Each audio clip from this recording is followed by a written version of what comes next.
Hello and welcome to an Albion Raw post-match, and we are just coming after the Norwich game at the moment, and we're feeling a little bit relieved. We've hit the 36-point mark, which was enough to keep us up last season. But, you know, we are football supporters after all, and we're all very, very nervous. Joining me as we discuss this game is, of course, Alan Wares. Vicki Rees is here. Nick Szczepanik is here, as is Ady Bass. Welcome, one and all. 1-0 win, wonderful goal, but we made hard work of it. Do you want to go first, Nick? The goal deserved a better match, really, didn't it? It was possible. I think we had 2 shots on target according to the stats, and that was one of them. I'm struggling to remember what the other one was. It would probably be Suma's, wasn't it? Suma's drive, yeah. And and it was one of the few times I thought we looked, really likely to cut them open, considering they're such a poor team, and we did. Did our usual thing of giving the ball away cheaply and not really covering back. But hey, 3 points in the end, that's all that matters, isn't it? It is massively important. Vicky, 3 points. Is that enough? Is that enough to keep us up now? Should be, shouldn't it? I mean, I'm not one for look at the cat making appearance as well. I'm not one for sort of counting chickens, but it's very, very hard to see that 3 other teams getting to that, isn't it? You might get 1 or 2 go on a run, but it's hard to see 3 of the teams that obviously Norwich aren't going to get there. I don't think they can catch us now, can they? No. It's very unlikely. I can't see that them doing it. Once again, we are sort of disgracing ourselves by cheering on the likes of United and Liverpool this weekend.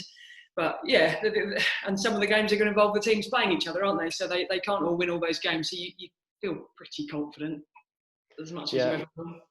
Andy, we were looking at the run-in on the show this week, and obviously with Liverpool to come this midweek, and Man City coming to the Amex again on next Saturday. We wanted to get over the line as soon as possible. Are we over the line for you? I think we're on the line. I think we're on the line. Is this the line at Villa Park, or is this the line at every other ground? Yeah, the line at Wembley in the 1966 World Cup final. I think we could be over it by the Tuesday. So I mean, we just need another round or 2 of games to go without the gap getting any smaller. I think we're 2 games away now from really being calm about it. Quite relieved. Nervy day today. It's one of those bizarre things about the mathematics is that in our first season in the Premier League, we beat Manchester United 1-0 and we celebrated because we were mathematically safe. And then when you look at the final table, you realise it was actually about 5 games before that against Arsenal, which I think we picked up a draw or something like that. And that would have been enough. So, come the final reckoning, it could be, hairy bum time like it was last season and relying on Crystal Palace beating Cardiff, or it could be that actually, we are there. But the point is that's the nature of football. You can't actually tell until such time as Bella Emberg starts singing. Well, in our world as Brighton fans, we kind of assume that all the other clubs are going to get 4 points from every game, and that's we can't. But I mean, even last season, we stayed up with 36. Actually, 34 with our goal difference would have been enough. But God, how squeaky would that have been? I'm a bit cautious about the goal difference thing because of the next 2 games. So if we were on our goal difference, that wouldn't be a good place to be in, would it? So we need those points in the bag, don't we? Well, I was just going to say that actually, if we defend against Liverpool, and we can defend quite well against Liverpool, and we can defend, to the point that we can keep them. We have done it in the past to keep them to 1 or 2, unless they really feel like being on fire. And let's face it, their respective positions are just about assured now, aren't they? So they might have this attitude of being on the beach. If we can keep them to 1 or 2 each, then your point is valid, Vicky. But I think it might be, hopefully by this time next week, it'll be academic. Yeah. But Al, what I was going to say was, obviously Liverpool lost heavily at Manchester City in midweek. They're at home this weekend to Aston Villa, so hopefully they'll get any gremlins out of their system ahead of coming to the Amex on Wednesday. But coming back to you, Nick, for the last 3 seasons in the Premier League, 36 points has been enough. Do you think that 36 is the new 40? Well, I mean, it hasn't. I looked at some stats a while ago. I think it was the Guardian published, exactly how many points you needed to stay up for that. And most of the time, I think over the last 20 years, 36 would have been enough. 37 definitely. The 18th place club has averaged 35 point something points or something. So I mean, it's been very rare that you've needed 40 points. I think West Ham went down with 42 once. I think it's just something that people talk about as being a score that will get you saved, because I think in all but one season it's been like that. So you're asking Villa and Bournemouth to get 10 points between now and the end of the season. Both of them to catch us, and then Watford to do something. I really can't see it. Okay. I mean, I've been very, very entertained by just how poor Bournemouth have been since the restart. I kind of thought they'd have more about them. They have been dreadful, but I mean, obviously they're at Manchester United as we speak. But let's talk a little bit about the game today then. Potter rang the changes again, 4 changes in fact, with Adam Webster, Neil Maupay, Aaron Moy all returning. It was a 4-4-2/4-2-2-2 setup. I do love it when you try and actually work out what the formation is, Ady. Oh my God! It was 4-3-3 on midweek, but it was as much as the criticism of this supposed velvet bag when people can't second guess Graham Potter's decision. It's when you hear your attempts at the formation. I mean, I just see 10 blokes running around and they happen to be there where the ball's passed. So that's at the end of the day, that's good enough for me usually. So I've given up trying to work out Potter's formations. But I mean, it was a slow start from us. I mean, apart from the opportunity that Aaron Connolly had, which he blasted wide. Did you sense any nerves from us in this game, Nick? Well, I saw Norwich passing it around in front of us. I didn't see them breaking through our lines very much. The only thing that worried me was that there were some very, very sloppy passes. I think even Dunk, just passed straight to one of their players under no pressure at all. And little bit of something that worried me against Manchester United was, our midfield players getting the wrong side of their players. I mean, for one of their goals. And that started to happen again. I was just thinking, are they just going to pass through us? But, in the end, they just didn't seem to have the urgency that you would have expected. You expect them to, this was their last chance, basically. You expect them to have a real go. And I suppose they had a bit of early possession, but they weren't really piling players forward or taking our men on. So, as comfortable as you can be, in that situation, I thought we were okay. Did Ryan make a save? Yes. There was just one that bounced up off somebody, wasn't there, and spun helpfully into his hands, and that was it. There's nothing else in the game. I mean, much as we were all sat there bricking it a little bit and feeling that the inevitability, in my case, I felt like it was probably going to come. If it was going to come, it would be just after Dale Stephens came on, and where inevitably where he miscontrols a ball, dives in to tackle someone just outside the penalty area, at which point Cantwell steps up. And that was how I saw that going. But other than that, nervous though it was, they weren't actually causing Ryan problems, were they? Not really. No. Now, Andy, on the show this week, we were discussing, we were eulogising almost about that third United goal, about how they broke at speed and finished with aplomb. And we were critical of the fact that it's not something we've really done in this division. We are too hesitant breaking, but our goal was all about breaking at speed and being incisive. It was indeed, and it was an outstanding ball by Moy into the box, and a great run from Trossard as well. I mean, it was really nice, fluid football. I don't think we really gave Norwich a chance to defend it, and it was nice for us to score a decent goal, and certainly a better goal than the game deserved. But it was very, very nice to see, and it really kick-started us in this game. I thought once again the drinks break came to our rescue. Very soporific opening 20 minutes or so, and then we then we get reinvigorated after the mini break, and we get the goal, and then we have another couple of chances.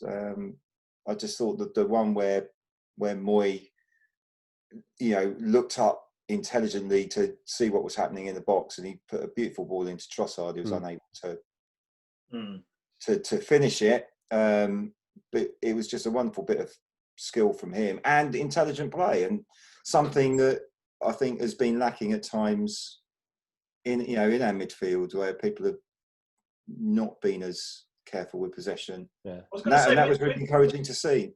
With Aaron Moy, I mean, both Ady and I expressed concern before the game for his contribution to the team.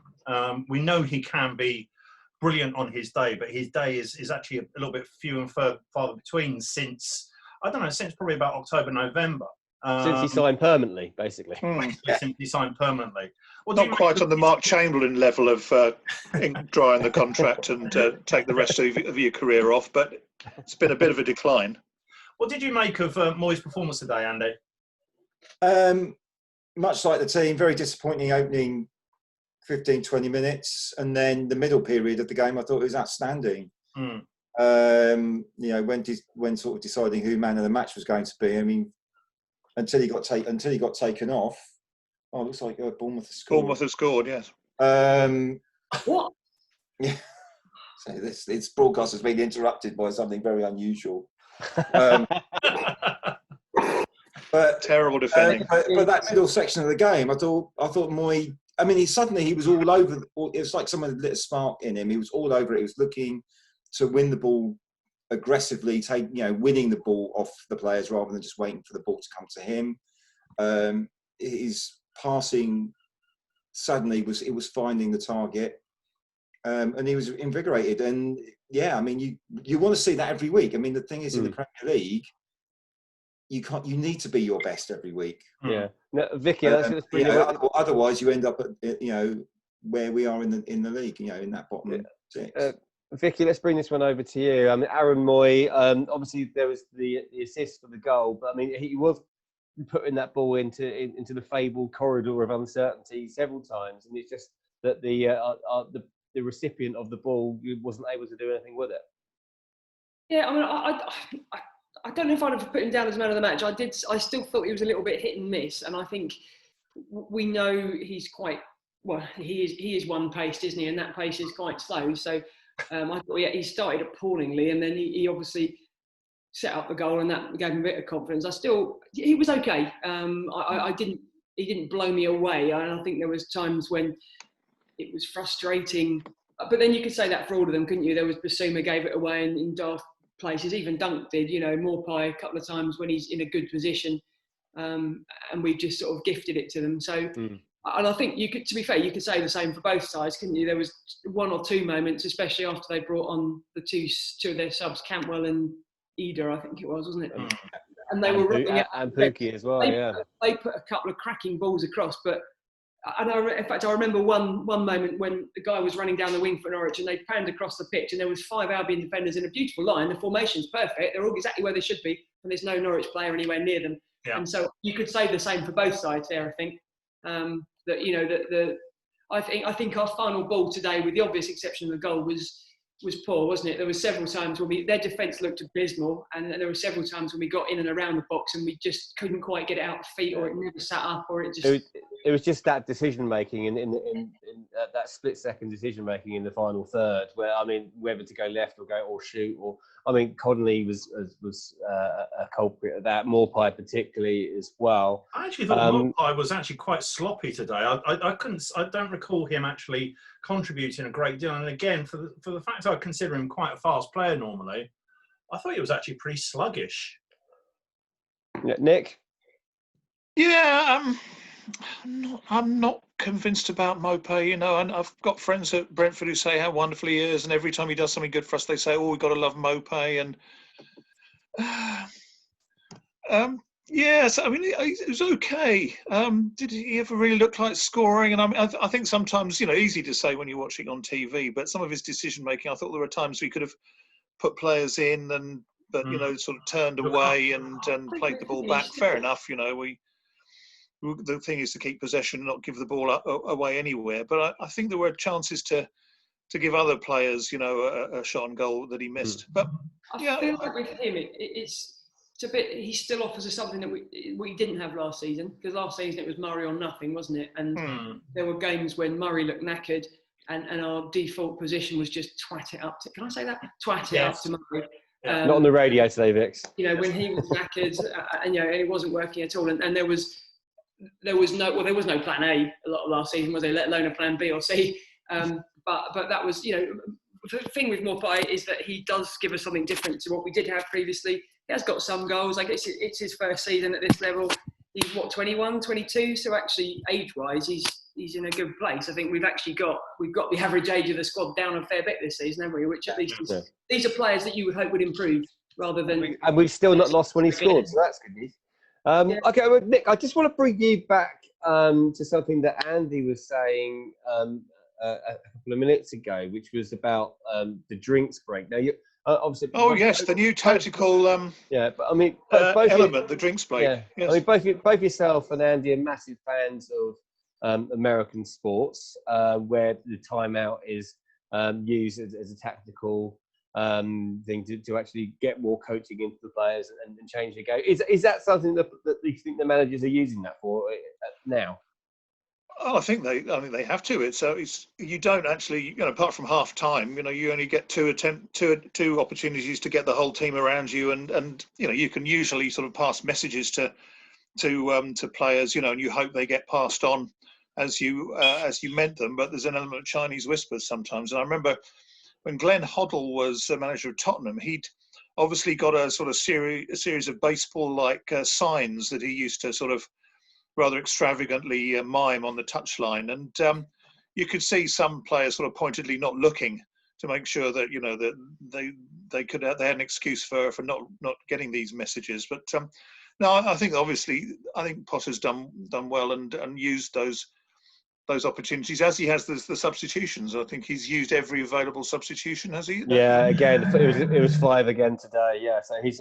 I need to double check this.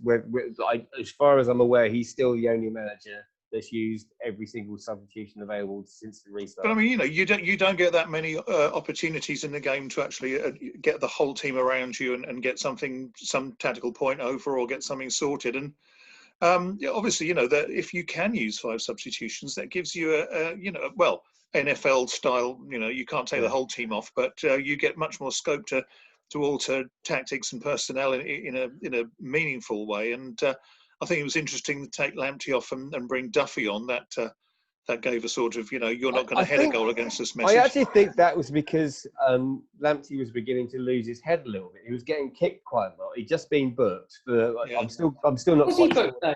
Did they book him in the end? I'm not sure he was. I think that's what they said. I wondered if it was delay of game, so in NFL terms of just not taking a throw in quickly enough. Yeah, maybe.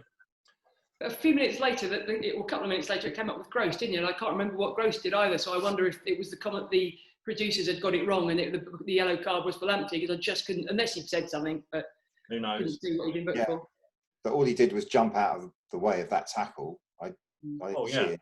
Which was a good tackle. I mean, it was a great tackle, but it could have been quite nasty.